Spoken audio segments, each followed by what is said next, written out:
What's up guys, Nick Drew here, and in this video I'm going to be showing you how to set up savings accounts and savings categories inside YNAB.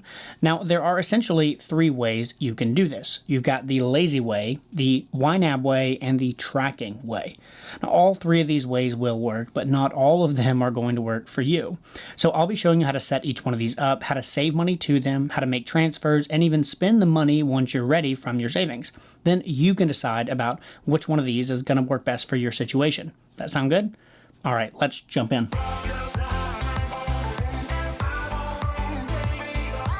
All right, so the first way that we're going to talk about is called the Lazy Way.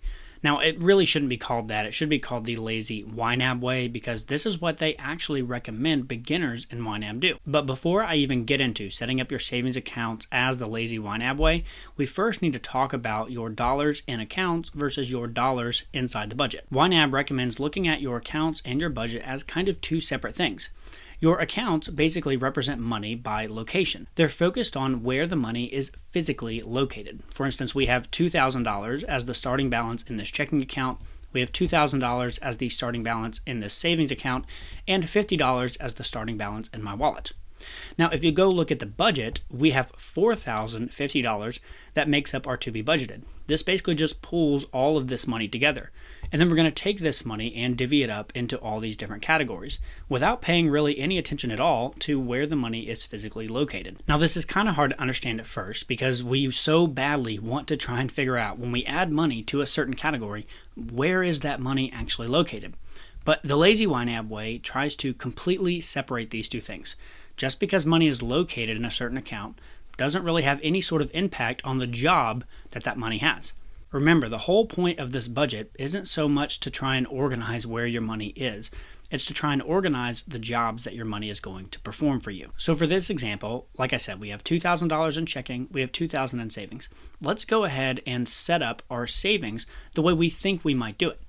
So we have $2,000 in the savings account, and you and I both know that for savings, we are probably going to put that in categories that look like savings, right? So maybe we will add 90 to Christmas, add 200 to the kayaks, 100 to trips and vacations, 610 to a down payment on a house, and we'll put 1,000 in our emergency fund. Okay, so that now adds up to $2,000, which is what we have in our savings. This kind of makes sense and is probably the way that you'll initially set up your YNAB budget. But I also want you to keep in mind that I've actually renamed some of these categories based on the default ones that YNAB gives you. For instance, long-term expenses. This is something that YNAB typically refers to as true expenses. I prefer to call them long-term expenses, things that I'm saving for over time, but they don't happen every single month. The same goes for savings. YNAB typically calls these quality of life goals, whereas I just typically like to call them savings. But with the Lazy YNAB Way, it can actually make sense to not necessarily call these savings. It could make sense to call them quality of life. And that's because this money may or may not end up actually sitting inside of a savings account. Remember, we're about to separate these two things in our mind. Now, if you feel confused right now, just hang tight with me. It's going to get a lot clearer here in a second as we keep going. Let's go ahead and move into January, where things are going to make a lot more sense. Now, you'll notice here that I have goals set up for pretty much every category in January. If you don't know why the goals are there or what they're used for, I highly recommend checking out my other YNAB tutorials, the Quick Start Guide specifically, that will go through exactly how to set all of this up. For this video, we're going to skip over all that. So hopefully you know that if we have $2,000 in checking and $50 in our wallet, we've already budgeted the initial $2,000 in savings down here. So what we need to do is now take this $2,050 and start giving it jobs in all these budgets, probably based on the goals that we set. Now again, if you've watched my other tutorial, you know that as you get paid, then you're going to come back in and start finishing out to budget for the rest of the month. Now, let's really dig back into savings here and explain what happens when we get our next paycheck. You'll see here that I've set goals for a few different savings categories. Right now, we've got a $90 per month Christmas savings goal, a $110 per month for the kayaks, and $100 per month for down payment on a house. So that's essentially $300 that we're trying to save every single month towards some of these goals. I didn't set goals for trips and vacations or emergency or retirement for now, just for this example, but you totally could. Okay, so what happens when we get paid? Well, let's go up here to checking. We'll add a transaction for today. We'll do income, inflow to be budgeted, and let's say that we get paid $1,000. Now our checking account balance goes up to $3,000, and we go over to the budget and we have this brand new $1,000 in our to be budgeted. Now we need to assign jobs to this $1,000. Now again, we know that we're going to try and save 300 of it. So we can come down here to our Christmas shopping and hit goal target, send $90 there, go to kayaks, goal target, and down payment on a house, goal target. Now you'll notice that we've assigned $300 to these savings categories, and we're just going to let them sit there. We're not going to spend them anytime soon because Christmas is a long way away. Kayaks, we're not quite there yet, and we're not going to be buying a house yet. So these categories are just going to build up month after month as we keep giving money to these categories. Obviously, at this point, we could take the $700 and budget it to the rest of these things. For now, just to get rid of it, I'm going to put the rest of the $700 right here. You'll notice that right now, we still have $3,000 in checking and $2,000 in savings. So if you look at our quality of life category, there's a total of $2,300 that's represented by these categories, which is more than our savings. So all of a sudden, the budget and the accounts don't match. And here's where the lazy way comes into play. And that is, you just don't care. That's okay. The idea now is that you simply just use the budget as the thing that you live and die by. Every time you're trying to question whether or not you should buy something, you simply just go to the budget and look. Don't even pay attention to the account. Look at the budgeting numbers. Do you have the money? Is it green? Is it a positive number? Do you have it in your availability? And can you buy that thing? If the answer is yes, then you can ask the question, what account are you going to use to buy the thing? Are you going to use wallet money? Are you going to use checking? Do you need to make a transfer from savings to checking in order to buy it? All of these questions don't affect whether or not you can buy it. It simply separates these two questions in your mind. Let's walk through an example to illustrate this point. Let's say that you're saving for Christmas diligently, but you come across an item that you know would just be perfect for somebody on your list. Even though it's January, you decide, I'm going to go ahead and buy it and just put it up and wait for a whole year. That's great. So let's go ahead and buy it. You look at your Christmas shopping category and realize you have $180. So you have plenty of money to buy the thing. So then you go and say, okay, where do I have money physically located? Well, there's money in the checking account, so let's just use that to get it. So we'll go Christmas for, maybe it's your brother. It'll come out of your Christmas category, and let's say it's $50. So again, your checking account goes down by $50, and your Christmas savings goes down by $50. And this really has absolutely nothing to do with how much money is in your savings account. If you needed to make a big purchase and you needed to move money from savings to checking, you can absolutely do that without it affecting what's going on here. Let's say that all of a sudden something happens and your pet has a major incident and it's going to cost you like $1,000. So you go to your pet expenses category and you realize, dang, I don't have $1,000 in order to make this purchase. Okay, well, where can I pull money from? And you look at your down and you go to your kayak category and you go, okay, well, you know what? I'm willing to sacrifice my kayak money in order for my pet. So let's move $310 from kayaks to pet. Okay, that gets us to $310, but we still need some more money. You know what? I'm willing to take this trip vacation money as well. So let's move $90 to pet expenses. All right, so now we're up to $400, but I still need another, I guess I'm going to, okay, all right, let's just do it. $600 from the emergency fund to pet expenses. Okay, so now your budget tells you that you have $1,000 in your pet expenses and you can pay for the emergency incident that your pet had. So you decide, great, now I need to make this purchase. Where do I want to make this purchase from? Well, I can see now that I still have money in my checking account. But let's say that you know that your rent payment is coming up next month, and so you really don't need to pull too much money from there. Well, let's make a transfer. So let's go into our savings, and we'll make a transfer to checking. You'll notice it says to from checking, and whenever you do a transfer, because it's all inside the budget, there's no category. So we're going to move $1,000 from savings to checking. And now we feel comfortable paying for our pet. And when we go back to the budget, we can see we budgeted $1,000, we spent $1,000, so that's $0. That all makes sense. And we can see that our quality of life goals are down. And we can also see that our quality of life total availability still doesn't match the savings. And again, that's fine. That doesn't matter. The bottom line is that with the Lazy YNAB method, you are splitting up the budget and the accounts separately in your head. The budget helps you answer the question, do I have the money available to buy this thing? Then the accounts help you answer the question, what accounts do I need to use to purchase this thing? And do I need to move money around in order to purchase it? And honestly, if you don't have a lot of money in savings right now and you're just starting out with YNAB, I would encourage you to, just use a checking account. Just open one checking account and literally keep all of your money in there. Savings, spending, everything. And then that way, everything in your budget all represents money that is in your checking account. And you don't even have to worry about getting confused between where the money is physically located. Okay, good news. So if that was confusing to you, if that did not resonate with you at all, we've got two other methods that I think probably will. Now, if that did resonate with you and you said, you know what, this makes perfect sense to me, I'm ready to rock and roll, stop the video here and just start implementing this method. But for all of you who want to see the other two methods, hang tight. I'm going to reset a few things and we'll get going with that in just a second. All right, we are all reset and now we're ready to talk about how to handle savings accounts if you care about tracking where the money is physically located. This is the YNAB way of doing it. They actually have an article on it, which I will link in the description below, but we're going to cover it all right here, right now. So the key here is that what I like to do is when I set this up, I will have a savings account over here. And then if I have multiple savings accounts, like for instance, I do a savings and I keep a separate emergency account because I just prefer to keep it separately, I then create category groups to perfectly match these accounts. So for instance, let's say that I change this savings account to savings at Ally. I will copy and paste this and I will literally name the group of the money that I'm going to be looking at savings at Ally.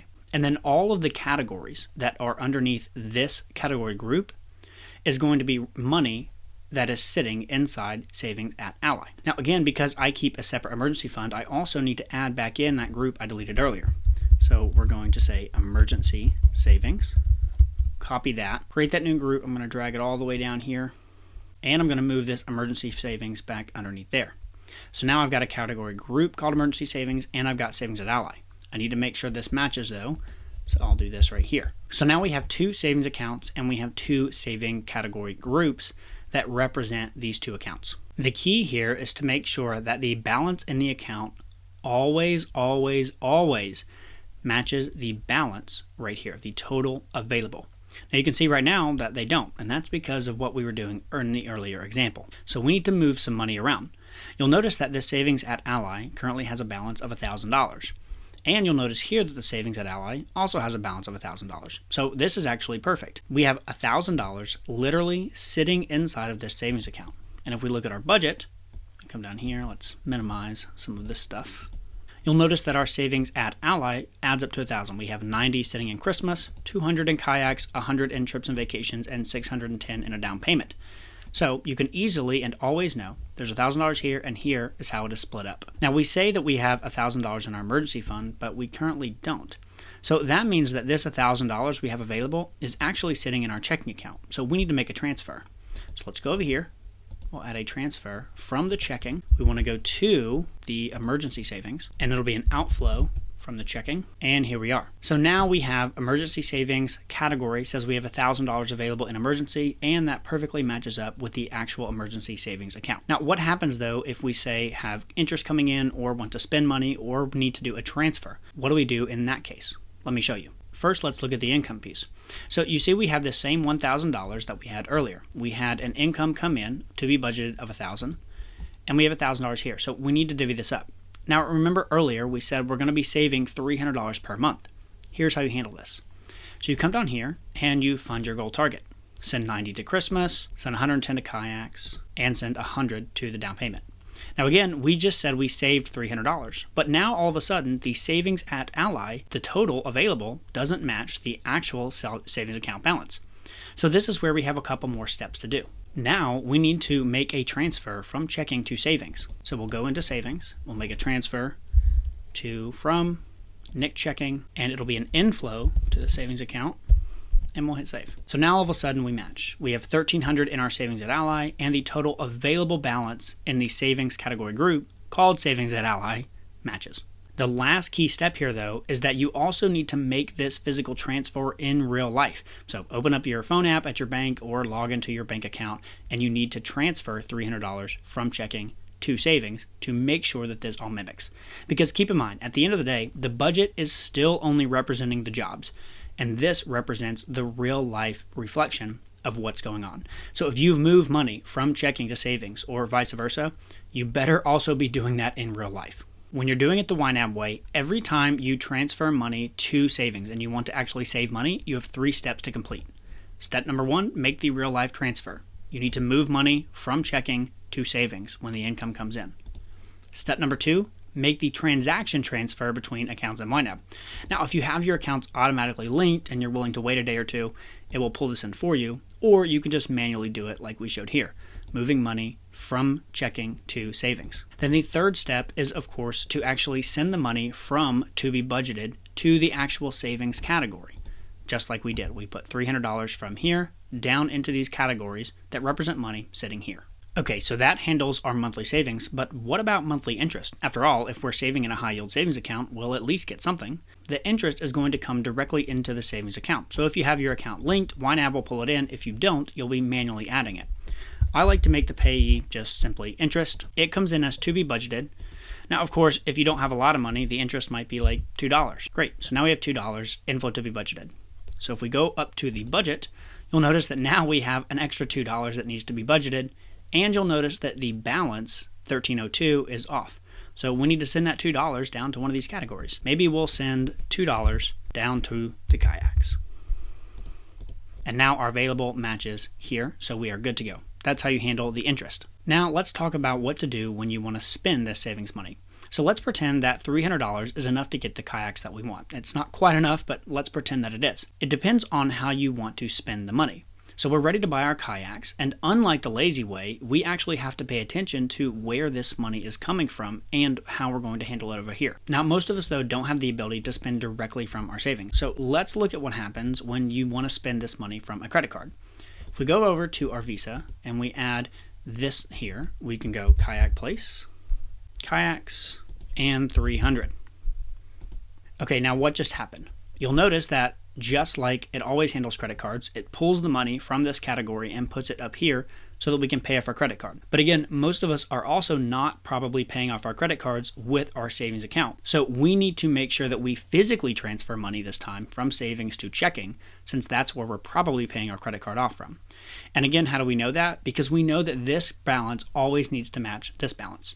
So in this case, we would need to both do this in real life at our bank and in YNAB. From savings to checking, in this case, 300. And now, once again, this balance matches this balance.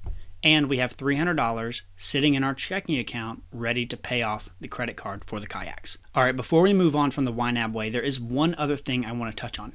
A lot of people don't like the idea of budgeting the money in their savings account. That actually really gets on their nerves. In their heads, saving is savings. It's things they're not supposed to touch.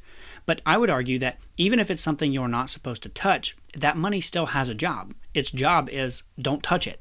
And I know that sounds dumb, but let me explain. Let's pretend for a second that you don't have this emergency savings. You just have a regular account right now called savings. And let's say that you have a lot of money in there. Maybe you have like $5,000.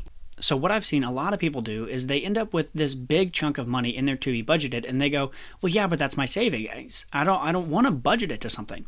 And I would argue, yes, you do. You just need to budget it to something, even if that something is don't touch it. So what I recommend doing, if you are this person, is literally change your category group to something like don't touch this. You can even add an emoji if you want to that has like a big X sign or something like that in here that reminds you you're not supposed to touch this. Change this name to don't touch this as well. And then move all $5,000 to the don't touch this category. And then minimize it and keep it at the bottom of your budget and forget about it. Okay, we're reset and ready to tackle the third way that you can handle savings accounts and categories inside YNAB. This is known as the tracking method.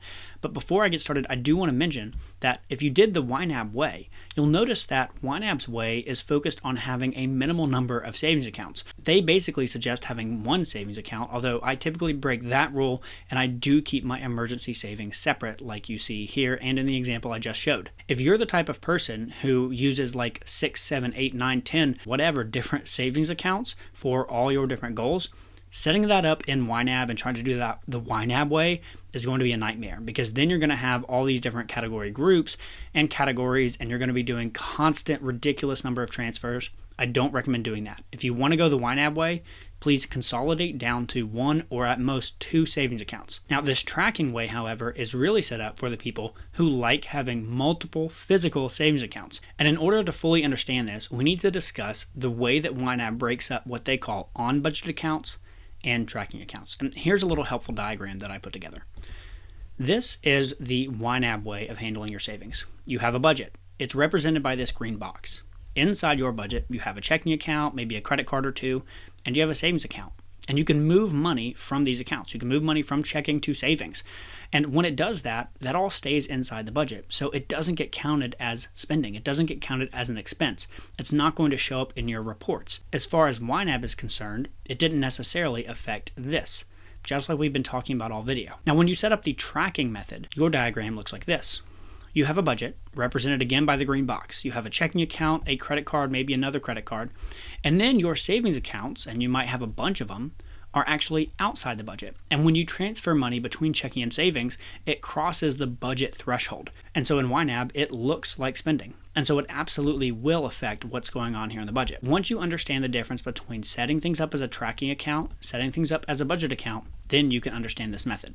So let's set that up. This means that our savings accounts right here, we're not going to set them up that way. But before I delete them, let me show you how we are going to set them up. When you set up your account, you'll click Add Account. You'll do Unlinked for now. Now, instead of choosing Savings as a budget, we're going to actually select Asset. And we're going to give it a nickname. But this time, maybe we're going to set these up with our actual goals. So maybe we'll do Christmas. And we'll do a current account balance of $90. And boom. Now we have a brand new savings account that gets thrown down here. And you know what? I might just rename that as Christmas Savings. All right, let's do another one. Unlinked, Asset, Kayak Savings, $200. So do you get the idea here? This method really lends itself to people who like using multiple savings accounts instead of trying to keep track of it all inside of one account. Now you'll also notice that because it's a tracking account, it doesn't affect our budget. So we keep adding money as a starting balance to these accounts. And if you notice, our to be budget doesn't go up. And again, because when you set savings accounts up as tracking, they're outside the budget. They will never be affected by your to be budgeted or affect money in here unless you start making transfers between here and here. So now, because of this, we're actually going to get rid of this account completely. So let's go back to December where we initially budgeted all this stuff. And go to savings, get rid of this, get rid of this, and we will close the account. So now you'll notice that we're in December and we have nothing in any of these categories. Same for January. Okay, let's set up the emergency. So again, we'll go to Add Account, Unlinked Asset, Emergency Savings, $1,000. All right, so we can delete these and we can finally close out this account as well. Okay, so now you'll notice that in our budget, we have no money budgeted to any of these categories. And inside our budget category, we are only tracking checking, credit cards, and the wallet. And then our savings are all outside of the budget. They're in these tracking accounts down here. Now, because this is all down here, I actually don't need to set up different category groups. So in this method, we're actually going to go back to the original thing that we did, and we're just going to have one group called savings, hit OK, and delete this. This is only going to be for basically tracking monthly savings. We're going to send money from our income down to here, and then we're actually going to make a transfer and spend that money from our checking account to these off-budget accounts over here. If we look in checking, I still have this income, so $1,000. So let's do some of these goals, right? Christmas, goal target, down payment, goal target. So now we have 90 to Christmas, 110 to kayaks, and 100 to a down payment on a house. This is where in real life, you're gonna go into your checking account and you're gonna transfer money to these things.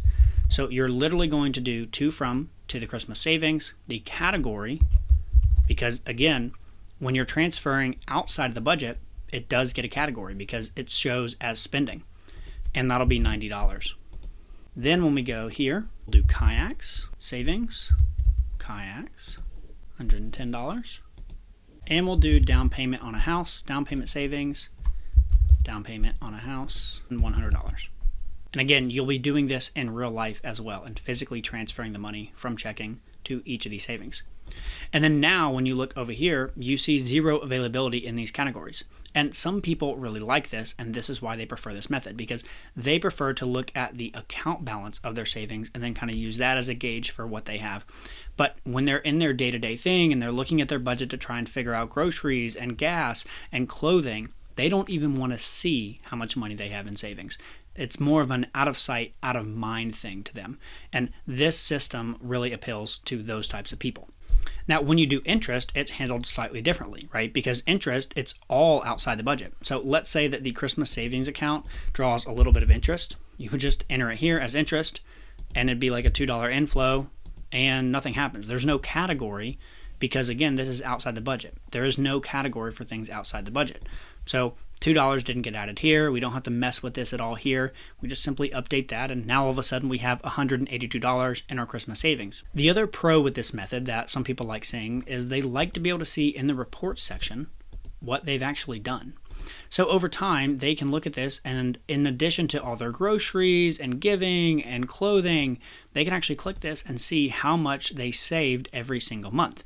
It shows up in the spending reports, which is different when you're doing it all the YNAB way inside here. It will not show up in the spending reports. Of course, the con is you have to do a lot more transfers because in order to keep things physically separate, you have to do physically separate accounts and name them different things.